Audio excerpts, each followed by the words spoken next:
अब शेखर भी अमृत रॉय के पीछे पीछे मीटिंग रूम से बाहर आता है और तेज कदमों से आते हुए सोचता है।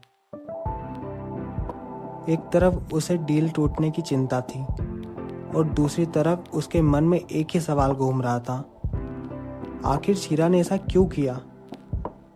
वहीं दूसरी तरफ कॉरिडोर के दूसरे कोने में खड़ी शीरा को लग रहा था कि उसने कंपनी को एक बहुत बड़े फ्रॉड से बचा लिया है, लेकिन उसे जरा भी अंदाजा नहीं था कि उसके इस कदम ने अब शेखर और उसके बीच की दूरी को और भी बढ़ा दिया था। कॉरिडोर में इस वक्त काफी हलचल थी। शीरा और नितांशी थोड़ी दूर खड़ी हुई थी। दोनों के चेहरे पर टेंशन साफ नजर आ रहा था। वहीं दूसरी तरफ अंतरा और श्रेयांश एक फाइल लेकर कॉरिडोर में ही कुछ इम्पोर्टेंट पॉइंट्स डिस्कस कर रहे थे। तभी अचानक कॉरिडोर में चलते हुए अमृत रॉय और शेखर तेज कदमों से आ रहे थे। अंतरा उन्हें देखकर तुरंत मुस्कुरा देती है। उसे लगता है कि शायद डील फाइनल हो गई होगी। वो अमृत रॉय की तरफ देखकर कहती है, हेलो मिस्टर रॉय, कैसी रही मीटिंग। लेकिन अमृत रॉय का चेहरा बिल्कुल अलग कहानी बता रहा था। वो एटीट्यूड भरे लहजे में कहता है, आपके एम्प्लॉय की मेहरबानी से अच्छी नहीं रही। ये सुनकर अंतरा एकदम शॉक हो जाती है। जी, क्या हुआ? वो हैरानी से पूछती है।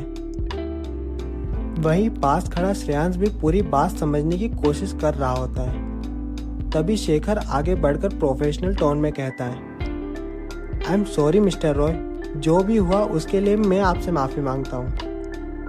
अमृत रॉय सिर्फ हल्का सा सर हिलाता है और कहता है, इट्स ओके शेखर शेखावत, जो भी फाइनल डिसीजन होगा हम आपको मेल कर देंगे।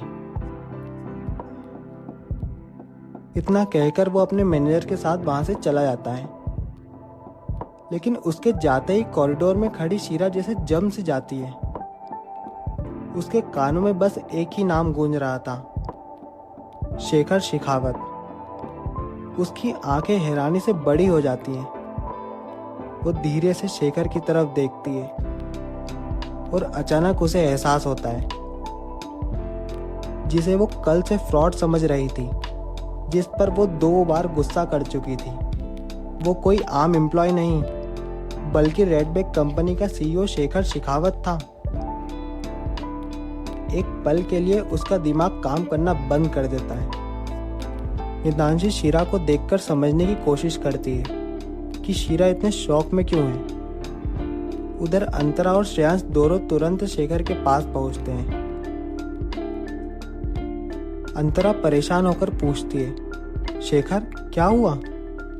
श्रेयांश भी कंफ्यूजन में कहता है, हाँ भाई, मीटिंग रूम में आखिर हुआ क्या?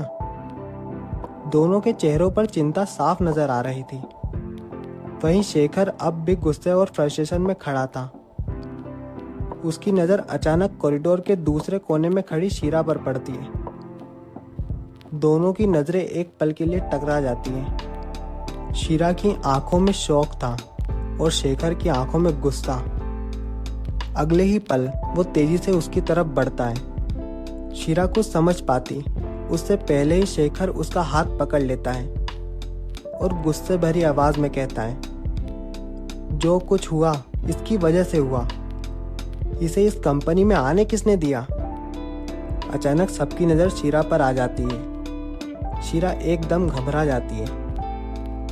ये सब देखकर नितांशी तेजी से आती है और वो कुछ कहने की कोशिश करती है, पर उसे अंतरा चुप करा देती है।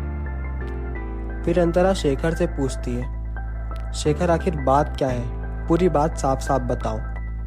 फिर शेखर मीटिंग रूम में जो भी हुआ वो सारी बातें बता देता है। शेखर के बताते ही अंतरा गुस्से में आग बबूला हो जाती है और शीरा पर जोर से चिल्लाती है, तुम्हारी हिम्मत कैसे हुई मीटिंग रूम में जाने की? मैंने तुम्हें श्रेयांश की दोस्त समझकर इंटरव्यू के लिए अलाउ किया था, पर तुमने तो सारी हदें पार कर दी। तुमने इतनी बड़ी डील होने से रोक दी। शीरा डर जाती है और कुछ कहने की कोशिश करती है, पर अंतरा की तेज आवाज में उसकी धीमी आवाज दब जाती है। मैं सब समझती हूँ तुम जैसी लड़कियों को। तुम जैसी लड़कियां सिर्फ पैसों के लिए ये सब करती है।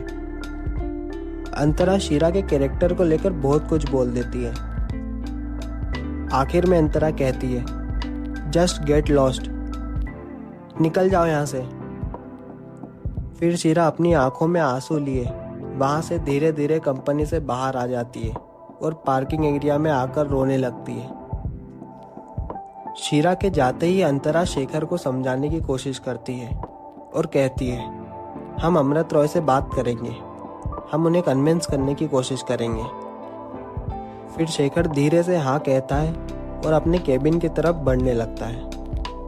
उसके साथ ही अंतरा और श्रेयांश भी चल देते हैं, पर श्रेयांश के मन में अभी भी कुछ चल रहा था। वो बार बार पीछे मुड़कर देख रहा था। क्या होगा अब आगे? क्या अमृत रॉय कन्विंस होगा? क्या शीरा की सारी मेहनत बर्बाद हो जाएगी? या फिर अमृत रॉय की सच्चाई सबके सामने आ जाएगी?